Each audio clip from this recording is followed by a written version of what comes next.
Hi guys, my name is Gregor Febriandi. I'm from DKV 11 DKV 1. Today I will tell story about the selfish giant. Every day after school, the children played in the giant garden. The garden was big and beautiful, with soft green grass. There were pretty flowers everywhere, just like stars. Also, there were 12 peach trees in spring. They had pink and white blossoms, and in autumn they had delicious fruit. The birds sat on the tree and sang too sweetly. The children was so playing just to listen to the beautiful song. We are so happy here. They will say to each other. One day, the giant came back. He had been away for 7 years, visiting his friends, a big monster who lived far away. After 7 years, he had nothing more to say because he didn't tell much. So he decided to go back to his carriage. When he arrived, he saw the children playing in the garden. He was surprised.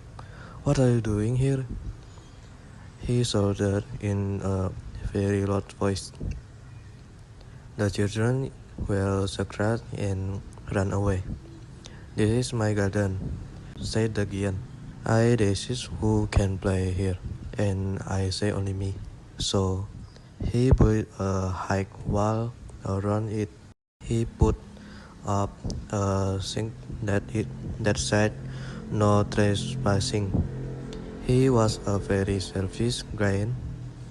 The children were sad because now they had no place to play.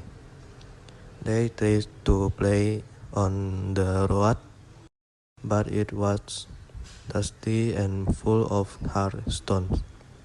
They didn't like it. After school, they would walk around the high wall and talk about the lovely garden inside. "We were so happy here," they said to each other. Then spring came. There were later flowers and birds all over the country. But in the garden of the selfish giant, it was still winter. The bear didn't want to sing there because no children played in the garden.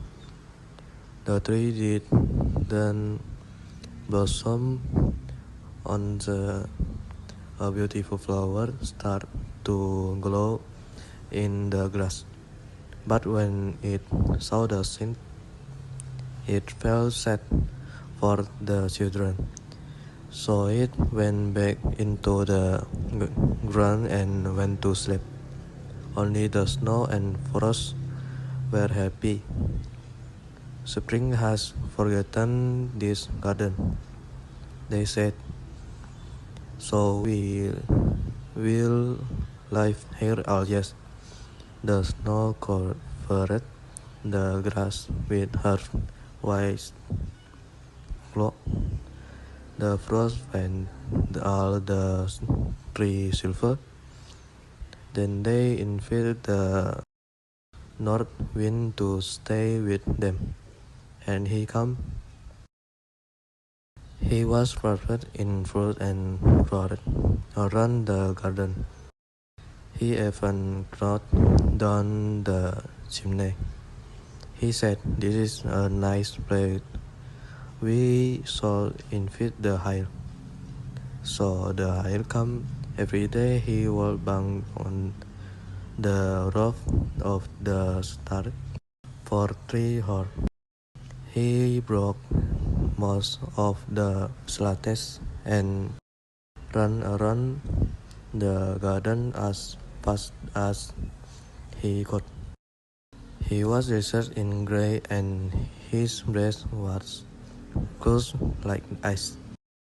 The selfish giant sat by the window and looked out at his cold white garden. "Why is spring so late?" he said. "I hope the weather gets warmer, but spring never comes. Neither did summer.